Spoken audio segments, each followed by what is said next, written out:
বিতর্কিত ব্যবসায়ী এস আলম নামে বেনামে শুধু ফার্স্ট সিকিউরিটি ইসলামী ব্যাংক থেকে লুট করেছে ৩৮,০০০ কোটি টাকা, যার কারণে এখন ডুবতে বসেছে এই ব্যাংক। বাংলাদেশ ব্যাংকে এসে কথা বলেন ব্যাংকের চেয়ারম্যান আব্দুল মান্নান। জানান, অনেকে দুর্দশাগ্রস্ত ব্যাংক বন্ধের কথা বললেও তা বাস্তবসম্মত সিদ্ধান্ত নয়। বলেন, গ্রাহকের আমানত ও ব্যাংকারদের স্বার্থে ব্যাংকগুলোকে বাঁচিয়ে রাখার চেষ্টা চলছে। এ সময় জানানো হয়, ৫টি ব্যাংক একীভূত করে ইউনাইটেড ইসলামী ব্যাংক নামে নতুন একটি ব্যাংক গঠনের আলোচনা চলছে। যদিও এই প্রস্তাবে এখনও আপত্তি আছে দুটি ব্যাংকের।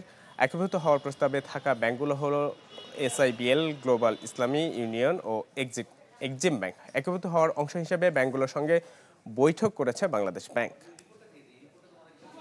এই ফার্স্ট সিকিউরিটি ইসলামী ব্যাংক থেকে সরাসরি নিজের নামে বিনিয়োগ নেওয়ার সুযোগ নাই।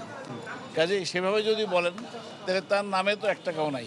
প্রায় ৩৮,০০০ কোটি টাকার বিনিয়োগ আমরা এমন পেয়েছি যেটা যাদের নামে নেওয়া হয়েছে এটা মূলত আলটিমেট বেনিফিশিয়ারি হচ্ছে এস আলম। নায়াসিনামাইড ও স্যালিসাইলিক সমৃদ্ধ লিলি ফেস ওয়াশ, যা ফেসের ডেড স্কিন সেল দূর করে দেয় দ্বিগুণ ফাস্টার ব্রাইটেনিং।